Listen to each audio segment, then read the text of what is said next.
gentlemen, I can't wait for you to hear this next story. Get ready. It's a doozy. And it comes from one of my favorite people in all of the city of Chicago. She herself is going to be a force in the storytelling community. She already is, but ladies and gentlemen, she's not only a storyteller, but a soon-to-be producer. Her path of her professional life reflects everything she loves, from teaching high school English, film study, and journalism, volunteering in 826 Chicago, which you all should do, to now dealing mostly in sparkling diamond jewelry. Well, now you know where to go next time. Her second full-time job is attending and producing all things story-related, inspired by her urban tribe of creative friends, and she does have such a great collection. All of you should probably at one point just aspire to be a part of her tribe.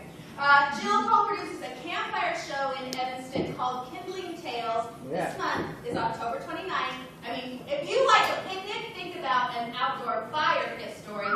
Stories plus more equal happiness. Come join her if you agree. Please welcome to the stage with me, Miss Jill.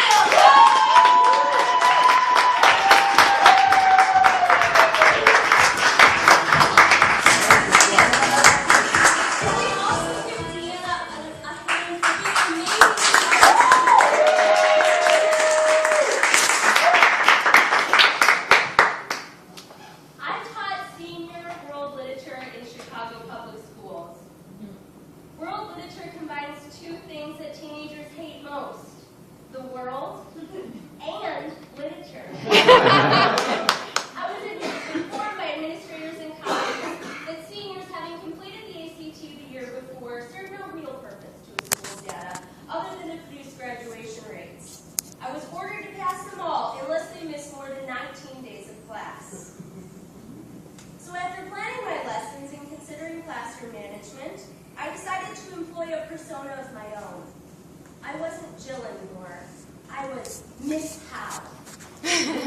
Miss Howe wore a lot of tailored black suiting, a bun in her hair that any librarian would envy, and a pair of very clicky heels so they would know when she was afoot during the test. And she would not smile until after Thanksgiving at the earliest. Some of these boys towered over me a good foot, clicky heels included, and the girls from a 12th grade public thumbsucker to the queen bee herself of the senior class, they were terrifying in their prowess. I don't think they liked me or the class, as I often overheard, with no regard to my proximity, "Shit, this class is bogus." Until one day, about a month into the school year, Ramel, my 6-foot basketball star class beast, asked me a question he was clearly struggling with. "Miss Howe, I'm supposed to look up this thing for music class, something about lame as a rock." I thought for a moment. Lame as a rock?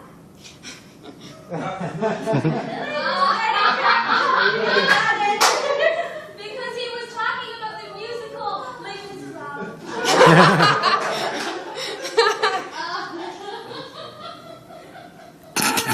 I will, thank you.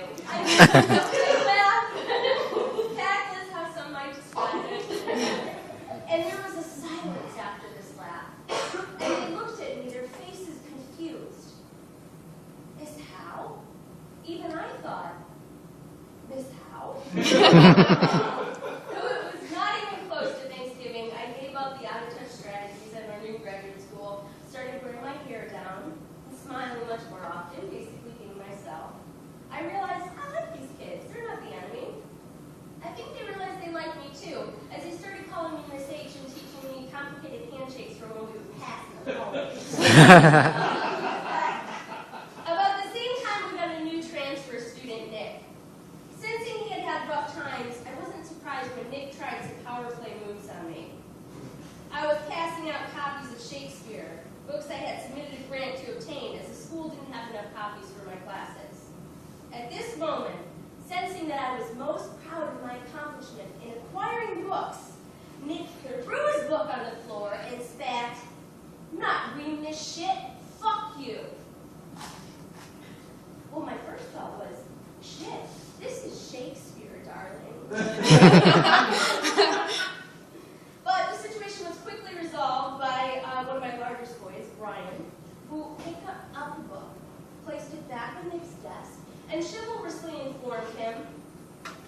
don't do Miss H like that.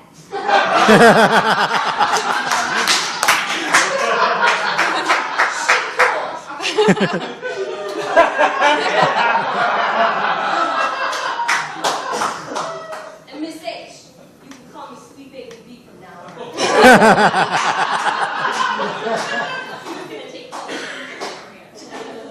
I had Nick stay after class, and I asked him out where he'd come from, as opposed to scold him for the power play, my dominance secure with enforcers like Sweet Baby B. Nick told me he used to go to military school in Indiana. It was all boys. It seemed gay at first. It was all right.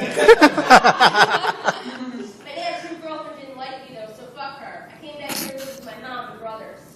There were some situations before with my older brother, but I don't deal no more. I swear. I'm trying to get my little brother out of it. He smoothed back his slick hair, shaved on the sides, and I noticed that the oversized red Nike t-shirt he was wearing had been crisply ironed. The edges of a thorny-looking tattoo poked out from the sleeve. With little control over his own life, he exerted power over his image. I understood the compulsion as I tapped my pimpy heel on the linoleum floor. Smooth talking, under control, and beyond his years, Nick assured me as I probed further, "It's cool, Miss H. You're busy. Don't worry about me." We met after school many times so I could catch him up on college applications, but mostly we talked about life. We did this until grading for 150 other students and sleep deprivation got the best of me. I struggled to get by, and my seniors did just enough to get by, until we read Othello. Othello was an unexpected hit, though I should never doubt the bard. They actually came to class, accurately turning Othello into the Jerry Springer show. Big, bad, black guy with the power getting hated on for taking a white girlfriend? Balla. Her rich daddy's all pissed off? Hater. And Iago? Stone cold killer. Hold up, did he call her a hoe? Oh, hell no! And Desdemona's murder at the hands of her own husband? It's so unfair, Miss Howe. She's not really dead. Bogus, Miss H. Bogus indeed. There were tears during the Lawrence Fishburne film version, which compelled them to act it out themselves. As they found with any dress-up scenario in high school, the boys loved to go drag. Ramel, tall and dark in a long blonde wig. Nick, now the smooth rap poet of our class, strangling him atop a row of desks. Nick eventually performed his own Othello rap. There was a cat. They called him Othello, a cool-ass dude, real fine-ass fellow. I know I laughed. You are all allowed to laugh at me for rapping in public. And I'm sure my hair was down that day. At the end of the school year, despite how close I'd gotten to my students, despite the fact that I had a classroom of 30 teenagers understanding and acting out Shakespeare, I was laid off. 1,400 other CPS teachers were laid off that same day, as we were all on the verge of earning our tenure, and downtown didn't want to hand any more of those out. Nothing personal, my principal muttered to me, not making eye contact. I was consumed with my own drama that lonely summer as I tried to mitigate the pain of rejection, heartbreaking, stomachache-inducing rejection. I got rid of everything in my apartment that reminded me of teaching. In my mind, I was never a teacher. I felt that way until I got a call from Desiree, that queen bee of the senior world literature class. I had given her my phone number after graduation so she could call me with happy news of the college I helped her apply to. But it wasn't the news that I was hoping for. I heard her sobs on the other end of the line with a pit in my stomach. Miss H, did you hear about Nick? They found him shot up in his car on the west side. He didn't even make it to the hospital. I was lying on my bed, though it was early in the evening.